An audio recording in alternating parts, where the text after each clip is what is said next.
मित्रों, हिंदू धर्म शास्त्रों में समय को बहुत ही शक्तिशाली बताया गया है। वो समय का पहिया ही है जो मनुष्यों को खुशी, गम, लाभ, हानि और जीवन मृत्यु से परिचित करवाता है। मित्रों, आपने भी देखा होगा कि समय का चक्र जब परिवर्तित होता है तो राजा को रंक और रंक को राजा बना देता है। और ऐसा माना जाता है कि समय के कारण ही मनुष्यों के जीवन में कभी खुशी आती है तो कभी दुख भी उन्हें झेलने पड़ते हैं। लेकिन क्या आपने कभी ये सोचा है कि आपके जीवन में शुभ समय आने वाला है? इसका पहले ही पता कैसे किया जा सकता है? अगर नहीं तो चलिए आज की इस वीडियो में हम आपको उन संकेतों के बारे में बताते हैं जिन्हें जानने के बाद आप भी अपने जीवन में होने वाले बदलाव का अंदाजा पहले ही लगा सकेंगे, जिसके बारे में भगवान श्री कृष्ण ने स्वयं नारद जी को बताया था। नमस्कार और स्वागत है आपका द डिवाइन टेल्स पर एक बार फिर। हिंदू धर्म ग्रंथों में वर्णित एक कथा के अनुसार जब एक दिन नारद जी भगवान श्री कृष्ण से मिलने आए तो उन्होंने भगवान से पूछा, हे नारायण, कृपया कर ये बताइए कि कोई भी मनुष्य अपने जीवन में आने वाले शुभ समय के बारे में पहले से ही कैसे जान सकता है? तब भगवान कृष्ण ने उत्तर दिया, हे देवर्षि, मैं स्वयं मनुष्यों को समय परिवर्तित होने से पहले ही कुछ संकेत पशु पक्षियों, छोटे बच्चों और अपने भक्तों द्वारा पहुंचाता हूं, जिन्हें ज्ञानी मनुष्य तो समझ लेते हैं लेकिन अज्ञानी मनुष्य उन्हें भांप नहीं पाते। हे देवर्षि, इन संकेतों में से सबसे पहला संकेत ये है कि जब किसी मनुष्य की आंखें ब्रह्म मुहूर्त में अक्सर खुलने लगती हैं और उसे ईश्वर का स्मरण स्वतः ही होने लगता है, या फिर मनुष्यों को ऐसा प्रतीत होने लगता है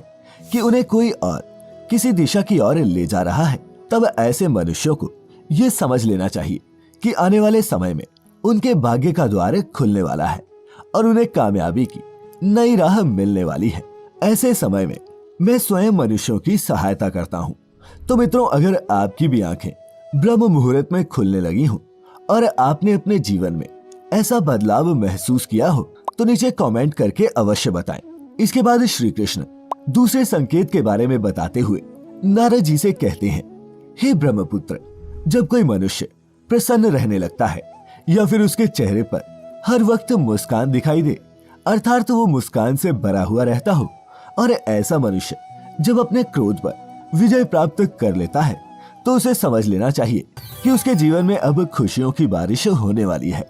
ऐसा मनुष्य जब किसी चीज के बारे में सोचता है तो उसे उम्मीद से भी ज्यादा मिलता है। मित्रों, आपने भी सुना होगा कि प्रसन्नचित्त मनुष्यों के मन में ईश्वर स्वयं वास करते हैं, और ऐसे में जब मनुष्य का मन प्रसन्न रहने लगे तो उसे समझ लेना चाहिए कि उसके जीवन में अच्छे समय का आगमन होने वाला है। इसके आगे भगवान कृष्ण तीसरे संकेत के बारे में बताते हैं कि जब किसी मनुष्य के द्वार पर गौ अर्थात गाय बार बार खाने को आए, या फिर बंदर उसके घर की चीजें अपने आप उठाकर ले जाने लगे, या फिर उसके घर के प्रांगण में बिल्ली बच्चों को जन्म दे, या फिर पक्षी उसके घर में आकर अपना बसेरा बनाए और चहकने लगे,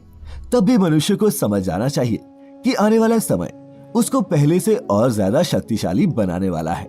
और वह अपने जीवन में नई नई ऊंचाइयां छूने वाला है। इसके बाद चौथे संकेत के बारे में बताते हुए भगवान कृष्ण कहते हैं, जब किसी मनुष्य के घर पर छोटे बच्चे बिना बुलाए बार बार आकर खेलने लगे या फिर उन्हें देखकर बार बार मुस्कुराएं, तो ऐसे में उस मनुष्य को भी समझ जाना चाहिए कि उनका आने वाला समय खुशियों से भरा होने वाला है और नए रिश्ते उनसे जुड़ने वाले हैं। मित्रों, आपने भी बड़े बुजुर्गों को ये कहते सुना होगा कि छोटे बच्चे ईश्वर का रूप होते हैं और वे हमेशा आपके लिए शुभ ही होते हैं। इसके बारे में आप स्वयं क्या सोचते हैं, ये भी नीचे कमेंट्स में लिखें। पांचवें संकेत के बारे में भगवान कृष्ण बताते हैं कि जब मनुष्य के खर्चे में कमी आने लगे और धन प्राप्त करने के नए नए स्रोत अपने आप दिखाई देने लगे, ऐसे में उस मनुष्य को यह जान लेना चाहिए कि अब उसका बुरा वक्त जाने वाला है और उसके बाद से उसके घर में स्वयं लक्ष्मी वास करने वाली है। ऐसे में उस मनुष्य को सारी परेशानियों से छुटकारा मिलने वाला है और धन भी उसके घर में ठहरने वाला है जो पहले नहीं ठहरता था। फिर भगवान कृष्ण आगे बताते हैं कि जो अगला संकेत मैं मनुष्यों को भेजता हूँ जिससे वह जान सके कि उनका शुभ समय शुरू होने वाला है, वह ये है कि जब भी कोई मनुष्य पूजा की थाली लिए हुए भगवान की आरती कर रहा हो और उसे ऐसा प्रतीत हो कि उसे देखकर भगवान की मूर्त मुस्कुरा रही है, या फिर बड़े दिनों के बाद उसके घर में अतिथियों का आगमन हुआ हो तो उसे भी समझ जाना चाहिए कि उसका अच्छा समय शुरू होने वाला है। इसके अलावा जब किसी महिला का बायां अंग और पुरुष का दाहिना अंग फड़कने लगे तब भी उसे जान जाना चाहिए कि उसका शुभ समय आने वाला है। इसके बाद इस 7वें संकेत के बारे में भगवान कृष्ण बताते हैं कि जब कोई मनुष्य सुबह सुबह किसी शुभ कार्य को करने के लिए घर से निकलता है और रास्ते में उसे गौ अर्थात गाय माता के दर्शन हो जाए या फिर किसी साधु संत द्वारा उसे आशीर्वाद मिल जाए, तो ऐसे में उस मनुष्य को भी समझ जाना चाहिए कि वह जिस काम को करने के लिए घर से निकला है उसका वह काम अवश्य ही पूरा होगा और उस काम को सफल होने से कोई भी नहीं रोक सकता। अंत में भगवान कृष्ण बताते हैं, हे नारद, इन सब के अलावा जब किसी मनुष्य को संध्या के समय जल से भरा पात्र या फिर दूध से भरा पात्र किसी के द्वारा उसे प्राप्त हो या फिर कोई उसे मिठाई दे, तब भी उसे समझ जाना चाहिए कि अब उसके भाग्य खुलने वाले हैं। तो मित्रों, ये थे वो 7 संकेत जिन्हें जानकर या फिर महसूस करके आप अपने आने वाले शुभ समय को भली भांति पहचान सकते हैं। लेकिन भगवान कृष्ण ने ऐसे ही कुछ संकेत और भी बताए हैं जो मनुष्यों के जीवन में आने वाले अशुभ समय के बारे में बताते हैं। यदि आप भगवान कृष्ण द्वारा कहे गए उन अशुभ संकेतों के बारे में भी जानना चाहते हैं तो हमें नीचे कमेंट करके अवश्य बताएं। खैर, आज की हमारी ये प्रस्तुति आपको कैसी लगी ये भी नीचे कमेंट करके अवश्य लिखें। पूजा सामग्री और धार्मिक वस्तुओं के लिए आप विजिट कर सकते हैं Amazon पर हमारे द डिवाइन टेल्स स्टोर पर और 20% एक्स्ट्रा डिस्काउंट के लिए आप जा सकते हैं shop.thedivinetales.com पर। तो मित्रों, फिलहाल आज के लिए बस इतना ही। अब हमें इजाजत दें। आपका बहुत बहुत शुक्रिया।